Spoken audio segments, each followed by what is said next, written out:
everybody, this is Mike with the One Stop Co-op Shop, and I'm playing Skytear Horde today. This is one that I did a preview of back when it was on crowdfunding. And disclaimer that they did send me a review copy of the game.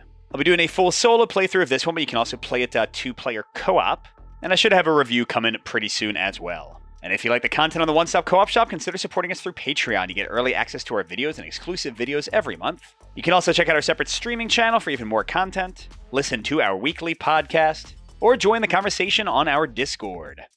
So Skytear Horde is kind of trying to take like the idea of Skytear, which is a MOBA miniature tactical game, and translate it into sort of a Magic the Gathering-esque tower defense game. Or I should say lane defense. You're going to have cards in your hand, allies and spells, which are kind of like one-off events, and then attachments that can boost your allies. And you're going to be playing them to these lanes. And then enemy cards are going to be coming from this Horde deck onto their own lanes, and they're going to try to attack your castle. I've got the Scythe Sanctuary right here. If they destroy your castle entirely, it's 20 life, then you lose. But if you can do enough damage to the portal that's bringing out the enemies to advance to the portal level 2 or even portal level 3, then you'll start bringing out the outsider, the boss, and you can pick different ones to face off against. And if you can defeat all of the levels of the outsider, usually it's 2, but some of them have 3 forms. If you can beat them all, you win the game. But again, you lose if your castle is destroyed, you lose if you deck yourself out and go through your entire deck, all that good stuff. And you're going to be getting mana every turn, and that will be the resource you use to pay the cost for your cards. The enemies will be playing cards randomly from the top of the deck, and they'll also play cards as treacheries to kind of boost themselves. And that's kind of the overview of the game in a nutshell. It's pretty quick to play, it's pretty straightforward, so we'll just jump in, I'll explain it in details as we go. And I do want to call out just real quick before I start, there's a lot of modularity in this game. Even in the base set, you get 3 different colored decks you can play with. But you can also do deck construction and mix and match. Today I'm just doing like the basic mono red deck, which is focused on a lot of attack power and a lot of these like weapon equipments that we can add to our characters. You can also modularly change which set you're playing with. They sent me the base game and the first little expansion pack that came in the crowdfunding campaign, so I'm playing with the expansion enemies. And with one of the expansion outsiders, the Ancient Outsider. And you can also change your difficulty. I'm actually playing on the hardest difficulty this time. I might lose, but I've won my last 2 games I played at the difficulty before this, so I want to see how it goes. Mainly the things that change is how many health tokens start on minions, which I'll show you in a second, and also how many people are spawning from the portal as you go, and how much life the portal has you have to defeat. And yeah, I mentioned minions. There are 4 different minion cards, and they can have these little health tokens on them. Basically, you can pull them into the lanes to fight them, and then they become like regular monsters. And something I should say is card draw only comes from defeating enemies, generally. So if I defeat these enemies, then I can get some extra cards to play things. But you can also leave the minions alone, but then they're going to pillage your deck, force you to discard cards equal to the number of them that are left, and that's going to deck you out faster. So they're kind of like an ever-present threat. But okay, now let's get to the actual playthrough. So the first phase of the game is called the refresh phase. At first, we're going to gain our mana for the turn. You look at the value on the current portal card, and it's 4, so I'm going to go up to the 4 space. You can go all the way up to 10, but you can't go beyond that, so you want to be spending your mana. Then we would also ready any of our cards that are exhausted, but we don't have any yet, so we'll ignore that. Next, we go into the Horde phase. This is where the enemies are going to set themselves up, and we look at the card value that is currently facing up for the card because it is going to rotate each turn. So this round, we're going to flip 1 Horde card, next round 2, then 0, then 1 again. It'll keep on going until we blow this thing up and bring out the boss. So we take the top card and flip it. And this one is an attachment, so if it was actually like a monster, it would just go out in the leftmost lane that was available. But instead, we're going to resolve its play effects. Now, some cards will have a plus value up here, which means the card is extra hard, but it gives you extra mana for the turn. So these are, well, I'm not sure how to say that first word, Zotlanian Venom. So this one's going to make the Rotomil minions gain 2 life. So it's going to make those minions stronger, and 2 life is a lot. And then this Venom card is going to get attached to them. And the attached monster gains, when it pillages an extra card for each health on this monster. Oh my gosh.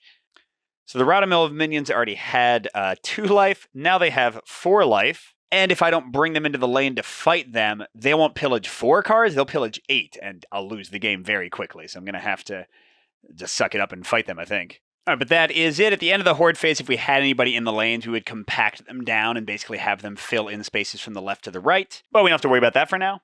And then we go into the Alliance phase. So this is the meat of the game from the player perspective. You can take as many actions as you want, or as you can afford, I should say. You can play cards. Allies are going to go into one of the lanes. You also have towers that take up lanes but don't fight. Attachments will go on your allies. And then I don't have any of these right now, but spells will enact their ability and then be discarded. And again, I have to pay the indicated mana to be able to play a card. So right now I have 4, so I could play the Cicada Shadows and the Scepter of Kamnu here to boost them. You can also choose to engage minions, which means bring them out to a space where you have units that they will fight you instead of pillaging. Of course, but minions don't just have health equal to the number of health tokens on them, that's also their attack value, so they get pretty nasty.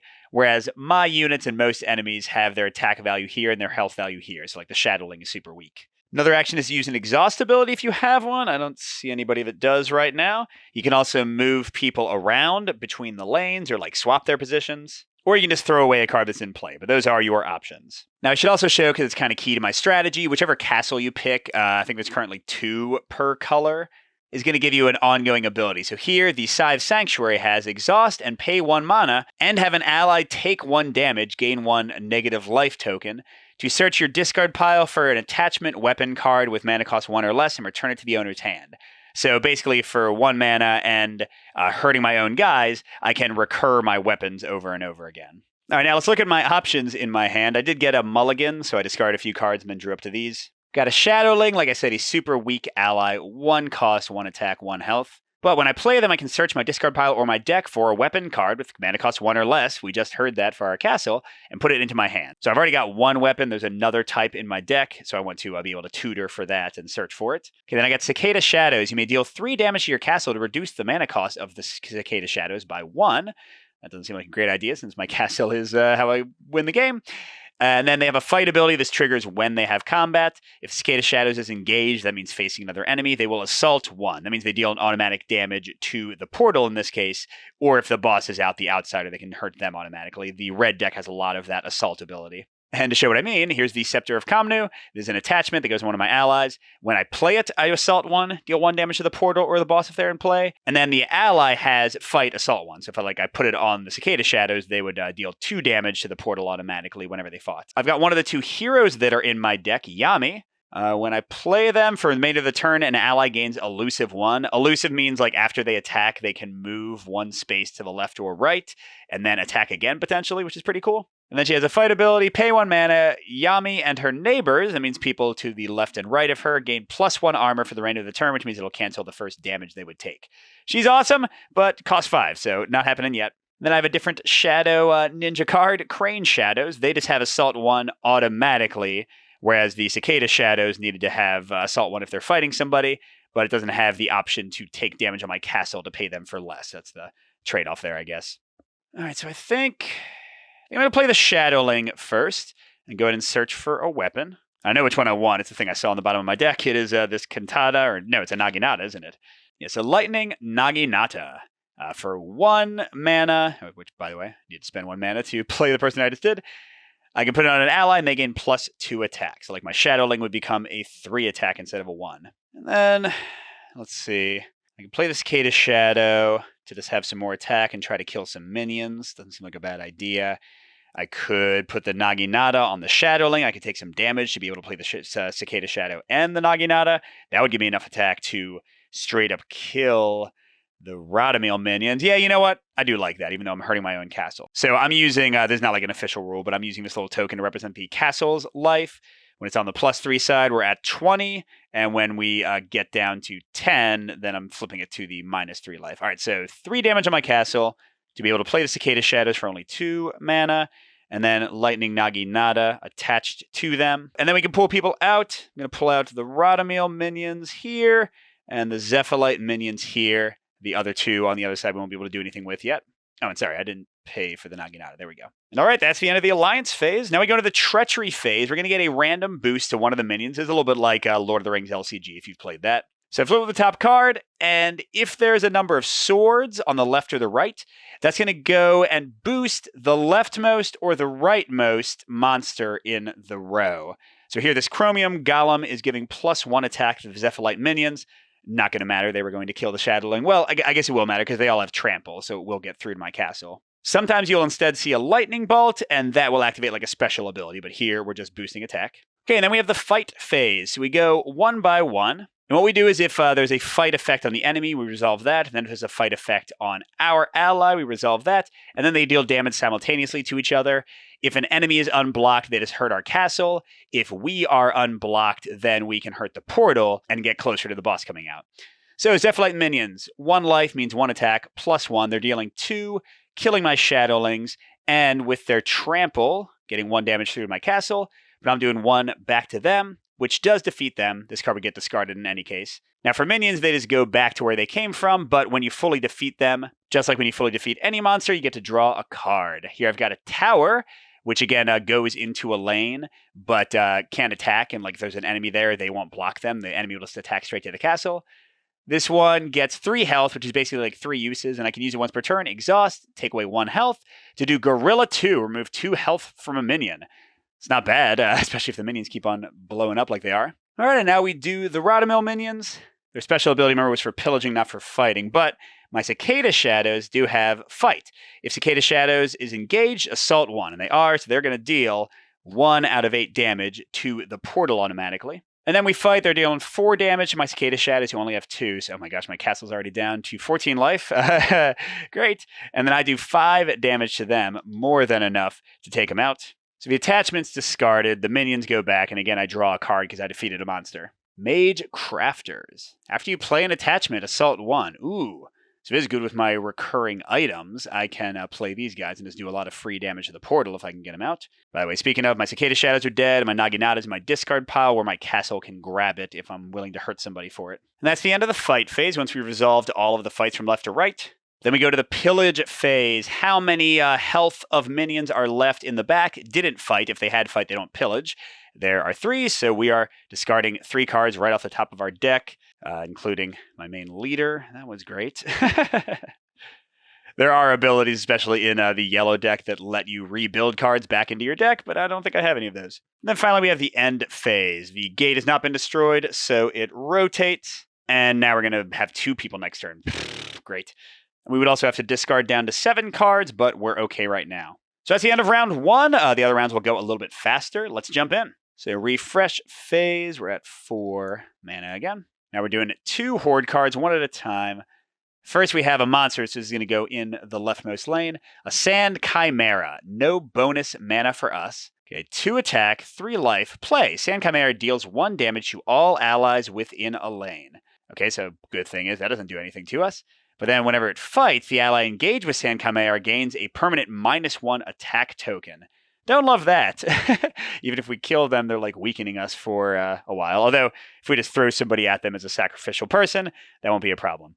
Okay, second card, the Onikai Legion. Still no bonus mana for me, come on. Okay, there's a spell, so it's going to get discarded afterwards. The Onikai minions gain +2 health. Darn it, they're the strongest one. Move the Onikai minions into the leftmost free lane. Them and their neighbors gain a +1 attack and a +1 health token. What the heck is this card? This is from the expansion. Maybe I should have included it. I'm not happy about this. So yeah, okay. What was it? They're getting 2, but then they're giving themselves +1 and a +1 attack. They're attacking for 6 now. And remember, any extra damage goes through to my castle, and they're already in the lane, so I can't move them out this turn. I'd have to, I'd have to let them just attack. All right, and then they make the Sand Chimera a 3/4 instead of a 2/3. And I didn't get any extra mana for that, so I can't like bring out my big person or anything. This is not good. Oh, crud, what do I do? I'm actually kind of thinking maybe I bring out the Star Piercer. That's going to give me 3 times in the game, once per turn, 2 automatic damage on minions. So I can hit the Onikai minions like right now, weaken them, and then next turn almost kill them off. I mean, is there anything else? I guess like the Crane Shadows, 3/2. They would not be strong enough to kill the Sand Chimera by themselves. I don't have enough to play Yami, although if I play the Star Piercer only this turn, I would have enough to play Yami next turn. All right. I don't know if it's a winning strategy. We might be setting ourselves up for failure here. I'm going to put it as far to the right as I can because you can't put like another unit in there without discarding it. And remember, they can't fight enemies, so like if I put them further left, I might be blocking myself from actually doing anything. That's 3 mana. The 3 health here is not like real health. They don't get hurt by anything. It's just uses of their ability. And speaking of, I will exhaust them to activate their ability and remove 2 health from the Onikai minion, which is also going to weaken their attack. Okay, that's, oh my gosh, it for the Alliance phase. Let's go into the Treachery phase. What we got? Oh, a Lightning Bolt. Boosted monster gains. After this monster damages an ally, destroy that ally. Well, this is actually a very nice one because there is no ally that they're fighting, and then this card is going to go away. So, but we are still taking, oh my lord, 2, 3, 6, 7. We're down to 7 life, everybody. Oh, boop, there we go. Yeah. Yeah. Yeah, me being like, I'll just play on the hardest mode and throw in all the expansion stuff and use an expansion boss. Everything will be fine. Maybe not the best idea. All right, and then we do get pillaged once by the Yetnar minions. It's another Naginata. And then a little bit of a nice thing, the Onikai minions do run away. Thank you. But their tokens still stay on them, so if they come back out, they'll be tough. And end of the round, well, the one saving grace here. 0. Nothing spawning this next turn. Thank the Lord.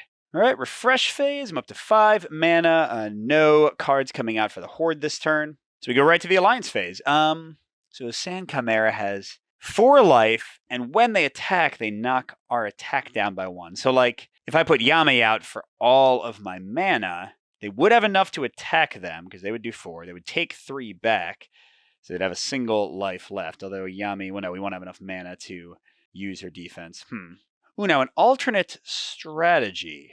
What if I put out the Crane Shadows for 3, use my castle and hurt them 1 because they're going to die anyway to get the Lightning Naginata, play that, so that'll be all 5 of my mana. I won't have Yami out for another turn, but I'll kill the Sand Chimera and still be like in a pretty safe spot. All right, I don't know. It's maybe a terrible idea, but yeah, let's go ahead and play. Oh, by the way, I should have exhausted my tower. So 3 for the Crane Shadows. And again, I'm going to spend a mana, exhaust my castle, and damage them. Oh, sorry, damage. That's what damage looks like. To get the Lightning Naginata back into my hand. Bloop. So now they're strong enough. And I'm going to exhaust the Star Piercer to knock the Onikai minions down to 3. So I never actually, sorry, down to 1. So I never have to actually fight them with their boosted attack. If I don't want to, I can just use the Star Piercer to kill them. Whenever they run out of health, we get to draw a card. All their other tokens go away, so their boost will not exist anymore. So all right, that was something. Let's see what the treachery is. Hopefully nothing tricky. Okay, good. Just a single extra attack on the Sand Chimera. They were killing me anyway, so I don't really care. And they don't have trample, so nothing is getting through. So they make my Crane Shadows. They use their fight ability to make them -1 attack, but I use my fight ability to assault the portal again. 2 out of 8. Yeah, they're hurting us more than we're hurting them. And I don't have anybody staying in play. That's the worst part. But then we battle. So they're doing 3 damage to me. But no trample, so it doesn't get through after this person dies. And I'm doing 3, 5, -1, 4 damage to them, just enough to kill them. Puts my Naginata back in the discard pile. But I do get to draw a card. Dragon Punch! Ooh, what's this do? So the Lightning Ball here means you can play this after you've seen the Treachery card, so it's kind of like an instant to modify the battle when things aren't going your way. For the remainder of the turn, an ally gains +3 attack, trample, and the text, this ally may deal trample damage to a minion instead of the portal. Ooh, it's a nice one. Like if you want to kill a minion who you don't want to actually face directly. Speaking of minions, bye-bye cards. 1, 2. Those look like good fighters too, darn it.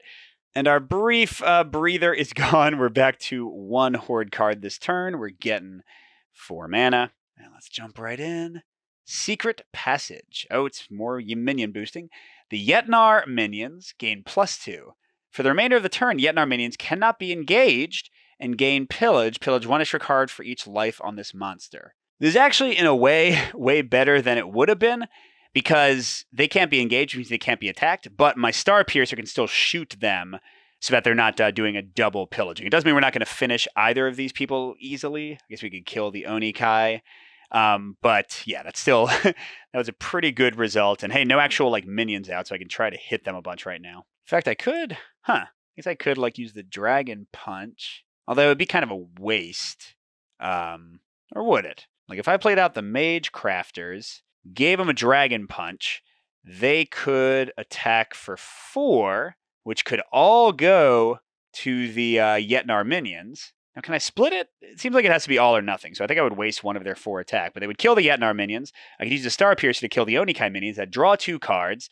I'd still have these guys out for the next time I played attachments to give me free damage on the portal. Yeah, it seems reasonable, right? And then I won't take any deck damage. All right, we'll do it. So they've got 4 attack, and again, after I play an attachment, which this is not, this is a spell, they get to attack the portal for free. And again, I think it's all or nothing. Oh, sorry. First, I should use the Star Piercer and kill the Onikai. Gets us a card. Bushido Officer. Ooh, expensive, but that's cool. And then their attack will all kill the Yetnar. We didn't actually engage them. We just used special ability. So that little extra card is gone. And we got another Shadowling to get another attachment out of the deck. And the cool thing is, no pillaging this turn because they're all dead. All right, so that was a quick one. We're back around to our basic 1 Horde. We're getting 4. Oh, and I should say the Star Piercer is discarded because it ran out of health. All right, we're going right in. What's it going to be? Juggernaut. Hey, +1 mana, so we can bring out our big boy if we want to.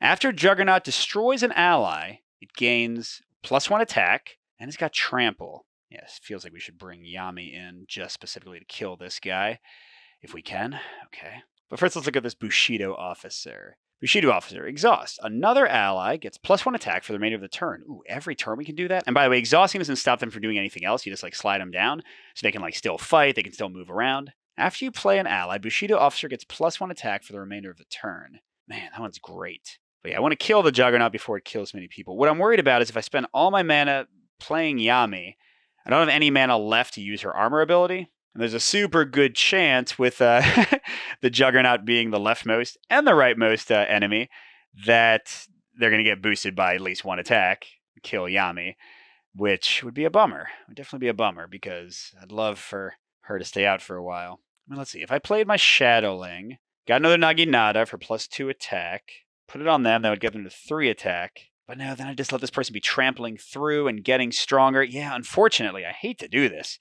I'm gonna play Yami.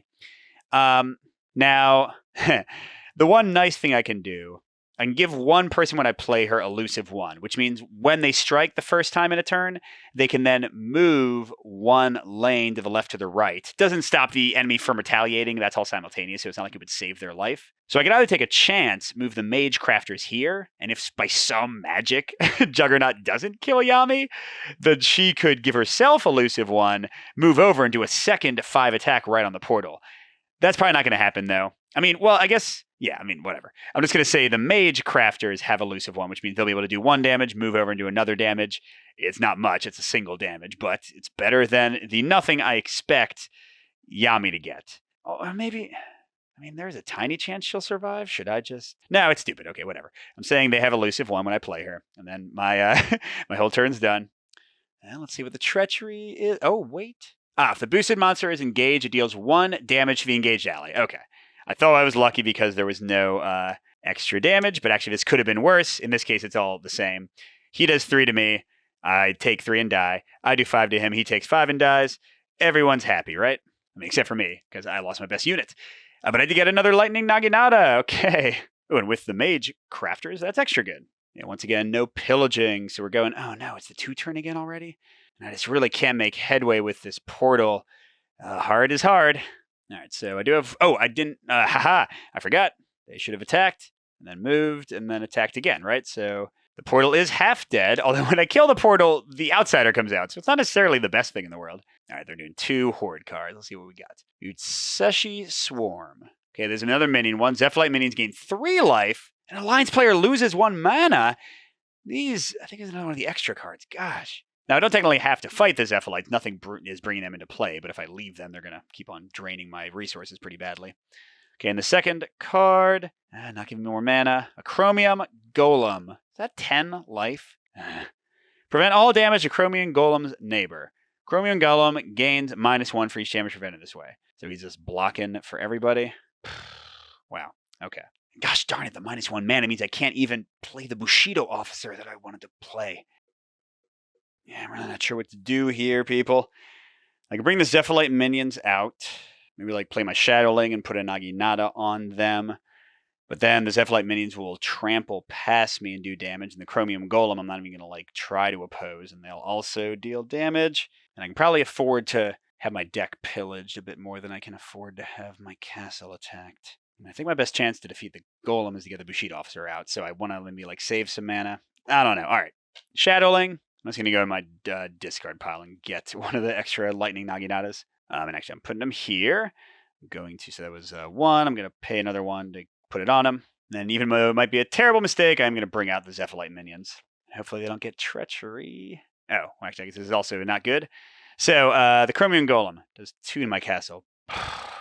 The Zephyrite minions do 2 more because it gets through. Shadowling does kill them though, get us a card, but they're dead. Thunder Cavalry. You may deal 3 damage to your castle to reduce their cost by 1. No! Now, Heroic 2 is good. If they have at least 1 damage on them, they have +2 attacks. It'd be a 5 attack. That's pretty awesome. Especially with this Chromium boy just hanging out. Ooh, I forgot. I did play an attachment. So that's getting their portal to 5. So 3 more damage and it'll pop. Oh, and I'm forgetting the Mage Crafters actually would have attacked 2, of course. So we need 2 more damage, which is perfect because I want to like do it after the 0 turn as cause nothing new to spawn. All right, so here we go. No, never mind. What am I doing? We're not drawing anything. I'm getting up to 5 mana. Yeah, I just want to beat this guy up. Maybe like not destroy the portal for at least a turn. Although I don't think there's any way for me to prevent it, like especially if I bring out the Bushido officer and put like a lightning Naginata. I guess I don't need to put a Naginata on him because I don't mind surviving for a few more 1 turns. I just want to stop this before we get to another 2 turn. Yeah, so let's purposefully not play the Naginata yet. And I won't use his exhaust ability to boost the Mage Crafter's attack because then they would also break the portal earlier than I want. So we'll just kind of sit like this, I guess. Now the Golem does get a Treachery. Boosted monster gains +1 life. Okay, it's not too bad. I mean, he already had all the life in the world. Why not give him a little bit more? Okay, then when their attack happens, this guy loses 3. So he's down to, 8? And I take 1 out of my 3. But we can move around and get away from there. And yeah, that was a very quick turn. Going up to 5 mana again. I just realized I didn't kill anybody, so I don't have anything else going on. Oh, and you know what? So we're going to break through the portal basically no matter what, because that is going up. Let's see what their 1 card is. Raise the Dead. Retamiel minions gain 3. For the main of return, after a monster is destroyed, the Retamiel minions gain another 1. Okay, well, we're not going to kill that guy, so that's not too big of a deal. It does mean these people are huge. Well, I think I play my Thunder Cavalry, which is going to temporarily boost the Bushido's officer's attack.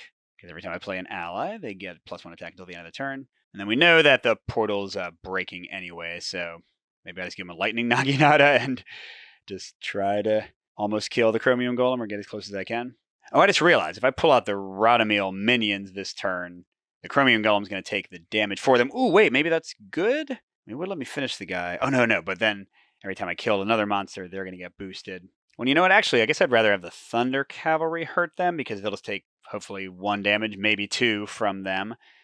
And then they'll have their Heroic, which will make them stronger for their next attack.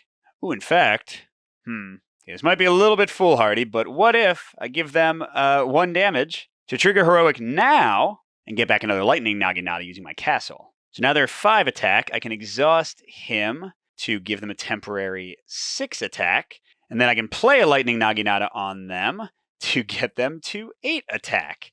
Yeah, that seems cool. Then we'll do another damage to the portal, so it is going to break at the end of this turn, and the outsider will spawn and we'll die. I mean, probably is what I'm saying here. Okay, there we go. Let's see what Thunder... Let's see what the Chromium Golem gets as a bonus. Boosted monster gets +1 life. Are you friggin' kidding me? Well, I'm the one who picked this enemy set. Okay, so they're dealing 1 more damage. Oh, that is not the right token. There we go. They're dealing 1 more damage to the Thunder Cavalry, so they're not dead. That's cool. And the Thunder Cavalry is doing, 6? No, with Heroic, 8. It's really not the worst thing in the world because these guys aren't going to tank for anybody once they die. So I just plink them for 1 damage and then everybody else will be vulnerable. Okay, so these temporary things are gone. These people are about to untap. And we should have picked an easier outsider. So we're advancing. You automatically go to the topmost purple spots. We're going to have 2 cards this turn and then 2 cards. Why are you playing on hardest mode, Mike? It's got +6 mana, though. That part's nice. And then 10 health. Now, why do you care about the 10 health? Because the boss is already out. You don't need to fight this anymore. But if you do defeat it, you'll see that, woo, all the values go to 0. So you stop spawning more cards from the Horde. That's not a necessary thing. You don't ever have to defeat the second portal. You can just fight the outsider. But there you go. But yeah, I think I'm going to die horrifically badly, like right now. Let's see. It's a refresh phase. We are going up to 6 mana. But it doesn't matter when this is what I have in my hand. It might not. It might not. Okay, and then we are in the Horde phase. First of 2 cards. Venom Harpy. Okay. So no bonus for me. Only 1 attack. 3 life. Destroyed. When this ally is destroyed, destroy the ally that was engaged with them. Oh, so they're just like a sacrificial person. Wait. Oop. I forgot to pillage for 3. Let's do that. But yeah, so Venom Harpy, a lot like my own fighters here. Just kind of like a quick killer. Okay, that was card number 1. That wasn't the worst. Iron Harpy. Iron Butterfly. Okay, Iron Harpies cannot engage or be engaged by allies with mana cost 2 or less. It's actually not the worst place to be in because a lot of my people are better than that. And they're 3-2. That could have been a lot worse. Overweighted is a lot worse. The Ancient Outsider's come into play too because he automatically gets summoned at the end of a turn when we're on the second portal or third portal. So what's his ability? 4 attack, 4 life. When he fights, don't say this. Ancient Outsider deals 3 damage to the castle? Why didn't you read ahead of time, Mike? So if we fight him, we lose? If we fight him, we lose? What the heck? I'm laughing, but I'm crying. Oh, no. He's only got 4 life. But he's got 1 armor, so it'll prevent the first damage he takes. Or any, like, magical way I can... Is there like a crazy way I can do this? So the Scepter of Kamnu, when I play it, it assaults 1, which I can use to damage the outsider. It doesn't have to be the portal. Then the attached ally, when they fight, they assault 1. Okay. And he'd do 5 damage to the outsider because his armor is going to prevent 1. So that's 2. Whenever I play an attachment, my Mage Crafter is doing assault. So that's 3. So the 1 Naginata is not enough because that would just get me to 4. I need to use my castle to get another Naginata.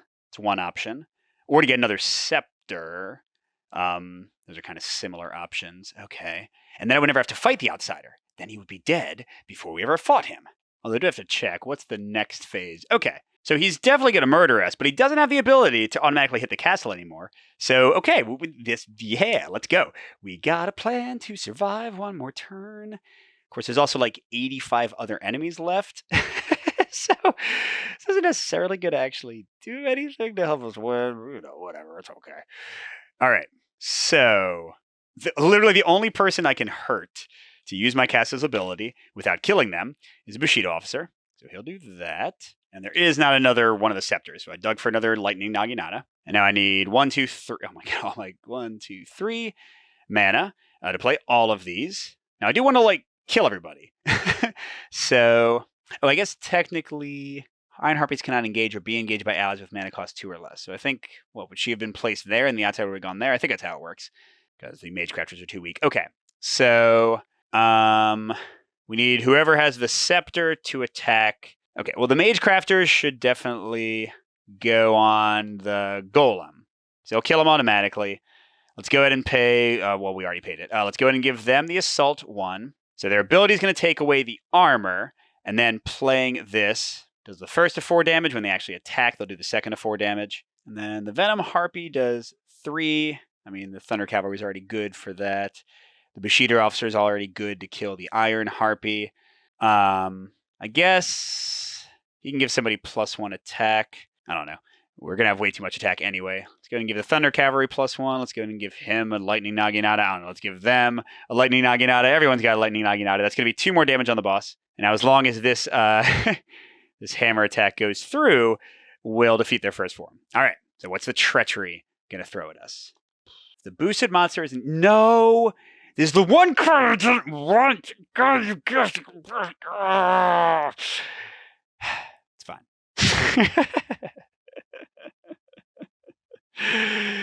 Because this does 1 damage to the engaged ally, which means they don't get to fight and use the scepter.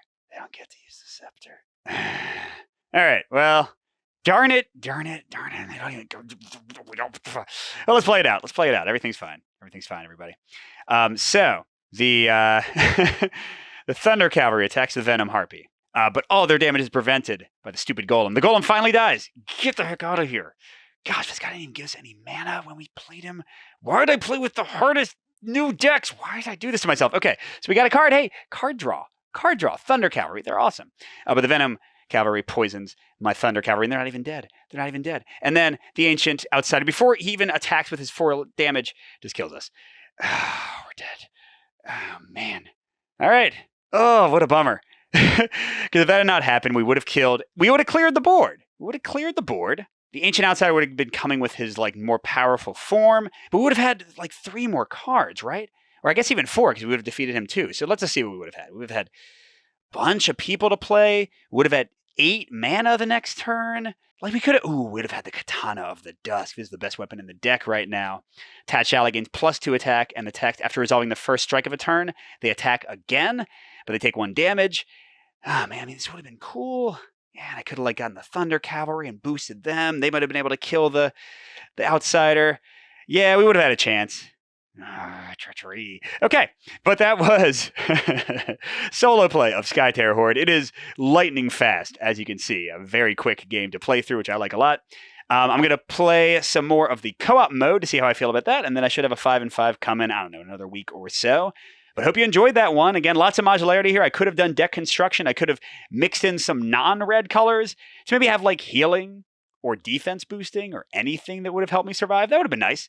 Might have been a little bit smarter, Mike, but as it is, we did not succeed on the hardest difficulty, and there you go. So that was Skytear Horde. Thanks for watching, everybody. Good gaming, and I'll see you at the next stop.